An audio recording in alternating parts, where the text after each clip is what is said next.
আমার সাথে ঝগড়া করবে আমার সাথে। মায়ের দিকে ডেকে বলছে, কৃষ্ণা তুমি আমার নামে বদনাম করছো নাকি? আর এই কাজের মেয়ের কথাটা কেন বলেছে জানো? বুঝতে পারি আমাকে অনেক কথা শুনতে হবে আমার বরের থেকে।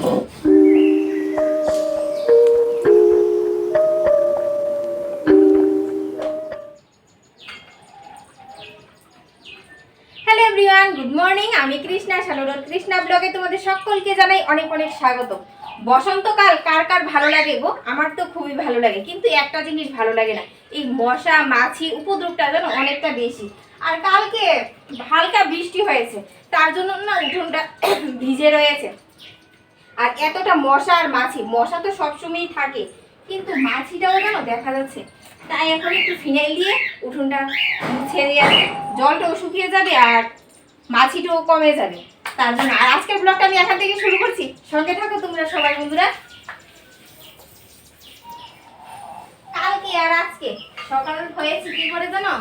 মেঘলা আকাশ দিয়ে। কালকে রোদ্র উঠেছে 10টার সময়, আজকে আবার তাড়াতাড়ি উঠে পড়েছে, এখন বাজে 9টা। সম্রাটই মাত্র ঘুম থেকে উঠেছে, শানু মনে হয় মোবাইল নিয়ে বসে পড়েছে আর কি, মা পেপার পড়ছে। আর ঘুম থেকে উঠেই প্রথমেই একটা কাজ, যে আজকে কি রান্না বান্না করব। যখন সম্রাটের স্কুল থাকে আমিও বুঝতে পারি না কিভাবে যে আমি রান্না বান্নার প্ল্যান করে নিই, আর যেদিন সম্রাট বাড়িতে থাকে সেদিন চিন্তা যেমন আমার হাই লেভেলের থাকে, কি রান্না বান্না করব, কি করব, সবাই কি পছন্দ করবে, সেই টেনশন।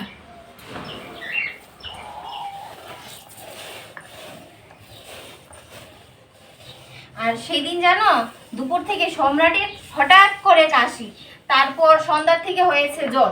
আর এই বসন্তকাল রূপটা বেশি দেখা দেয়, কারণ সিজন চেঞ্জ, জ্বর সর্দি কাশি তো হবেই। এখন কিছুটা ভালো আছে, ডাক্তার দেখানো হয়ে গেছে, তার জন্য আর কি। সামনে আবার ও এক্সাম শুরু হবে, এই যে কি টেনশন, মুখের রুচিও নেই সম্রাটের। তার জন্য ঘুম থেকে উঠেই সবাইকে জিজ্ঞাসা করতে হয় কি রান্না করব, এটা খাবে ওটা খাবে, সেই ডিসিশন নিতে নিতে অনেকটা সময় পার হয়ে যায় আমার। এ বাবা, গুড মর্নিং, গুড মর্নিং। সম্রাটের শরীর অনেকটা ক্লান্ত, দুদিনের জ্বরে ওকে বেশ নেতিয়ে দিয়েছে। খাওয়া দাওয়া করছে না ঠিকঠাক মতন, সামনে হচ্ছে এক্সাম। চলো বিছানাটা গুছিয়ে নি। বাবা, ওই কি করছিস? কি খাবি? ডিমের ঝোল করবো? পনির খাবি? পনির খাবি? এই চাদরটা কিরকম লাগছে রে? ভালো না?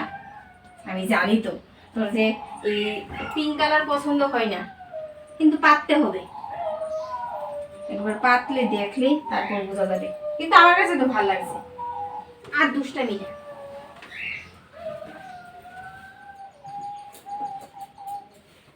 পিঙ্ক কালারের চাদর পেতেছি বলে সম্রাট বলছে মা এটা পেতো না, ভালো লাগছে না, ছেলেদের এই পিঙ্ক কালারে অ্যালার্জি আছে তাই না?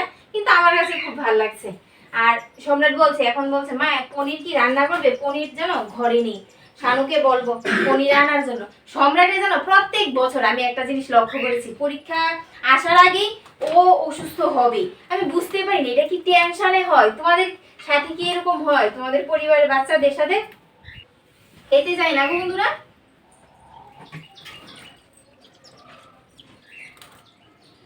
একটা সময় জানো বন্ধুরা, কাজ করার যে কি এনার্জি পাই আজকে বুঝতে পারছি না। দিনটা একবার মেঘলা করছে, একবার রৌদ্র উঠছে, ভাল লাগছে না গো। যাই হোক, এখন আমার বর বাজার করে নিয়ে আসলো। কি বাজার করে নিয়ে আসলো জানো? কলা আর পনির নিয়ে আসলো। সকালের খাবার কিন্তু হয়ে গেছে, সম্রাটের জন্য পনির রান্না হয়েছে, পনির রান্না করবো। আর ফ্রিজ থেকে কই মাছ ভিজিয়ে রেখেছি, কই মাছ রান্না করব। আর সম্রাটের বাবা কি দিয়ে খেয়েছে জানো? ডিমের অমলেট করে দিয়েছি। মা আর আমি ভাত খাইনি, দুধ রয়েছিল, দুধ আর মুড়ি খেয়ে নিয়েছি। এখন আমার কড়াইটা লেপে নিব, কড়াইটার মধ্যে রান্না করবো আজকে। সকালবেলা তো রান্না করিনি, ডিমের অমলেট করে ওদেরকে খাইয়েছি। এখন যেন রান্নার আগ্রহটা অনেকটা বেড়ে গেছে। আর জানো একটা কথা, তোমরা হয়তো অনেক সময় লক্ষ্য করে দেখবে, শীতের সময় আমাদের বাড়িতে প্রায় প্রত্যেক বাড়িতেই মনে হয় গ্যাসের বিল বেশি আসে, আর গরমের সময় আসে কারেন্টের বিল। আজকে আমি উনুনে রান্না করবো, এই কয়েকদিন ধরে ভাবছি উনুনটাই রান্না করবো। যখন সম্রাট স্কুলে যাবে সকালবেলাটা হয়তো ঘরেতে রান্না করে নেবো, কিন্তু তারপর দুপুরের রান্নাটা আমি উঠোনেই করব, আমার মাটির উনুনে। অনেকগুলি কাঠ এনে দিয়েছে, শানু বলছে এগুলি তো তুমি রান্নাই করছো না, শেষ করছো না, আবার কেমনি কি করে কাঠ আনবো। আর আমাদের এই মটর ঘরটায় জানো কি এক পোকা জানি কয়, উলু পোকা ধরে যাচ্ছে। তার জন্য ভাবছি আজকে থেকেই শুরু করব আমার মাটির উনুনে রান্না করা। মানে সকালবেলাটা কোনো মতে সকালে রান্নাটা যদি যদি সম্রাট খেয়ে স্কুলে চলে যায়, তারপর দুপুর থেকে মাটির উনুনেই রান্না করব। আর মটর ঘরের ভিতরে জানো চিকা ইঁদুর সব কিছু বাসা বাঁধছে এই কাঠগুলির জন্য, ওগুলির মধ্যে উলু পোকা ধরে যাচ্ছে। শানু বলছে এগুলি আগে তাড়াতাড়ি শেষ করো। বলছি হ্যাঁ হ্যাঁ করবো। রান্না কিন্তু প্রায় মাঝে মধ্যে করি, কিন্তু সব দিন আর হয়ে ওঠে না। কিন্তু যতক্ষণ পর্যন্ত এই কাঠগুলি শেষ না করতে পারি, আমাকে অনেক কথা শুনতে হবে আমার বরের থেকে। ও একবার বলেছে কতগুলি টাকা দিয়ে এগুলি কাঠগুলি এনে দিয়েছি তুমি উনুনে রান্না করবে বলে। সবসময় ভালো লাগে না তো। আর এখন আমার এনার্জিটা একটু ফুল হয়ে গেছে না, শানু বাড়িতে এসেছে, এসে গান চালিয়ে দিয়েছে, গান শুনে ফুল হয়ে গেছে। সকালবেলা একদম নেতিয়ে গিয়েছিলাম, হয় মাঝে মধ্যে, তাই না?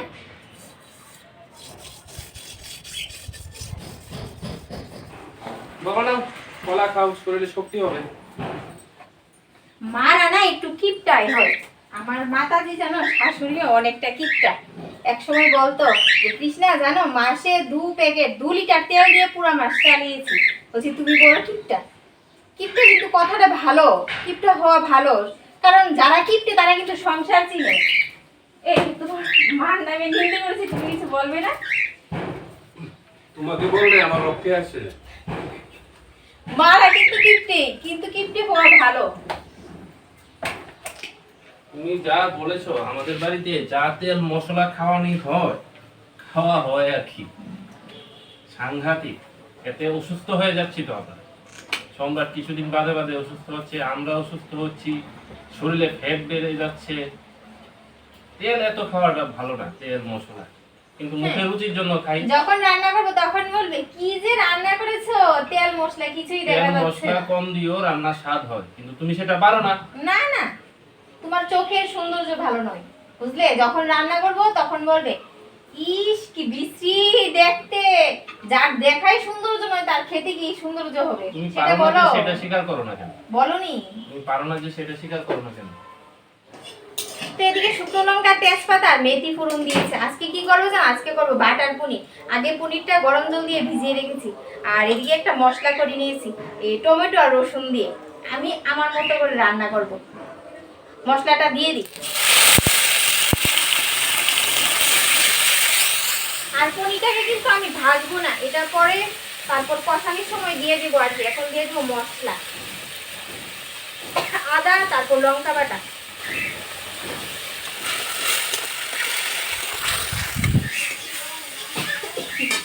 এদিকে সব মশলা দিয়ে নিয়েছি, এখন পনিরটা দিয়ে কষিয়ে তারপর ঝুল দিয়ে দেব। তো পনিরের সাথে মশলাটা আমার কষানো হয়ে গেছে।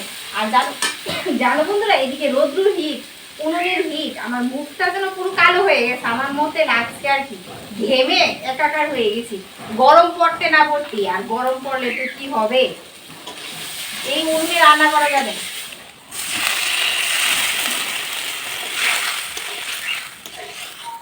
বাবা চানা চলে যাও, চানা চলে যাও, দেরি করো না। তোমার রান্না এখনো হয়নি, চা খাবো তো, চা খেতে ইচ্ছে করছে। বাবা দেখতো তোর বাটার পনির ঠিকঠাক আছে নি? দেখতে সুন্দর হয়েছে, কিন্তু অনেকটা বাটার দিয়েছি। সম্রাট খাবার সময় বলবে, বারবার বলবে মা বাটার দিয়েছে তো বেশি করে, খুব সুন্দর হয়েছে দেখতে। আমি একটু টেস্ট করেছিলাম, ঠিকঠাক আছে, নুন ঝাল এরকম, অনেকটা বাটার দিয়েছি। আমার জন্য মাছের ঝোল বসিয়ে দাও, আর এখন চা করো, আর ভালো লাগছে না। চা খেতে লাগবে। হ্যাঁ। মায়ের দিকে ডেকে বলছে কৃষ্ণা তুমি আমার নামে বদনাম করছো না কি করছো? না তুমি বলতে না, তোমার নামে আমি সুনাম করছি, বদনাম না। ভালোই বলছে। বদনাম করবো কেন? শাশুড়ি মার নামে বলতে সুনাম করছি, সুনামই তো করছিলে না? হ্যাঁ হ্যাঁ, সুনামই তো করছে। যারা সংসার কিনে তারা একটু কিপটে হয়, সেই কথাটাই বলছিলাম। হ্যাঁ হ্যাঁ, আর দেখে বলতে আবার হবে না, বলছে আর বলতে হবে না, চা করো যাও। সুন্দর হয়েছে। হ্যাঁ। এই কৃষ্ণা, হ্যাঁ? সম্রাট দেখো কি করেছে। তুমি এখন কৃষ্ণা আমি রান্না রান্না করতে পারবো না। দিয়ে দিয়েছে, এই দেখো দিয়ে দিয়েছে আলু। ধোয়ার জন্য আমি রান্না করতে পারবো না। উঠিয়ে নে দাঁড়া আমি উঠিয়ে দিচ্ছি। আলুগুলি নষ্ট হবে এখন। আমি রান্না করতে পারবো না এখন ধোয়ার জন্য। মাছটা না হয় ঘরে করে নাও, থাক না। থাক ঘরে করে নাও। বলেছি এখানে করবো, এখানেই করবো। উল্টো পাল্টু না বলে মাছটা ঘরে করে নাও। কি করবে এখন? ও দিয়ে দিয়েছে যখন আলুটা, থাক মাছটা ঘরে করে নাও। এখন এগুলি সিদ্ধ হবে না তো, কয়লা নেই বেশি, অল্প একটু হয়েছে খালি। ওর আলুগুলি তুলে নিয়েছো? আরে সিদ্ধ হবে না তো, কয়লা জমেনি, তার জন্যই তো মাছটা এখানে রান্না করছি। আজকে আমার ছেলেকে খুশি করতে পেরেছি, বাটার পনির করেছি। আর বলছি এগুলি তো সিদ্ধ হবে না, কারণ এই উনুনে কয়লাই নেই, অল্প একটু কয়লা হয়েছে। সিদ্ধ হবে কি? আলুগুলি আর নিয়ে এসেছে, দেখো কত বড় আলু, তার জন্য মাছটা এখানে রান্না করে নিচ্ছি। আচ্ছা ঠিক আছে, এখন মাছটা বসিয়ে দিয়ে চা করো। আলু বলছে ঘরে নিয়ে যেতে, আর কি ঘরে নিয়ে যাবো না, এখানে রান্না করবো। আমার ছেলেকে খুশি করার টেকনিক, মাটির উনুনে রান্না করতে হবে। আলু পুরা খেতে পারবে। সকাল থেকে জানো ছেলেটা একদম মন মরা ছিল, এখন খুশি হয়ে গেছে। মাঝে মধ্যে কিছু টেকনিক ইউজ করতে হয়। আমিও ভালো, ও ভালো, সবাই খুশি। হ্যাঁ, আমাকে খুশি করে দাও, চাটা বসিয়ে দাও। এই কৃষ্ণা, মাছের ঝোল মনে হয় হয়ে গেছে। না না, বাবা, চা আসলো অবশেষে। আলু বসিয়ে গেলাম, মাছের ঝোলের আলু সিদ্ধ হওয়ার জন্য। মাছ হয়ে দাওনি? গেছে? না না, আলুগুলি সিদ্ধ হয়ে গেছে, এখন দিয়ে দেবো। সম্রাট চালে গেছে তো আমার ঝোলটা হয়ে গেছে, এখন মাছগুলি দিয়ে দিচ্ছি। আমার ছেলে কি করেছে জানো, খুশিতে একটা কুল পেড়ে দিয়ে গেছে, বলছে মা তুমি কুলটা খেয়ে নিও। ও একটা খেয়েছে, আমাকে একটা পেড়ে দিয়েছে। আমি আর চা খাবো না, মাকে দিয়ে আসলাম, মা ও চা খাচ্ছে। এরা মা ছেলে দুপুরবেলা চা লাগবে। 3 বেলা চা খেতে হবে, সকাল দুপুর রাতে, না হলে মাথা গরম হয়। রাতে বলতে সন্ধ্যা। আমার সাথে ঝগড়া করবে, আমার সাথে চা না পেলে। কিন্তু ছেড়ে দেবো, এই এই সামনে যে গরমটা আসছে না, ছেড়ে দেবো, চা খাওয়া ছেড়ে দেবো। চা খাওয়া ছেড়ে দেবে, এই যে কতটা সত্যি কথা সেটা আমি ভালো করে জানি। তো আমার দেশি কই মাছের ঝোল রেডি হয়ে গেছে। তেল কম দিয়েছি, কিন্তু একটু লাল লঙ্কা গুঁড়ো দিয়েছি।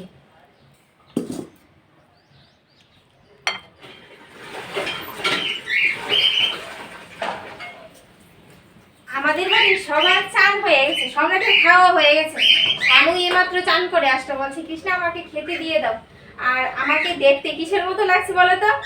অল টাইম কাজের মেয়ে, ঠিক না? সেই সকাল থেকে শুরু করছে একদম রাত্র পর্যন্ত, কিন্তু এখন চান করে খেয়ে দিয়ে সোজা কম্বলের নিচে।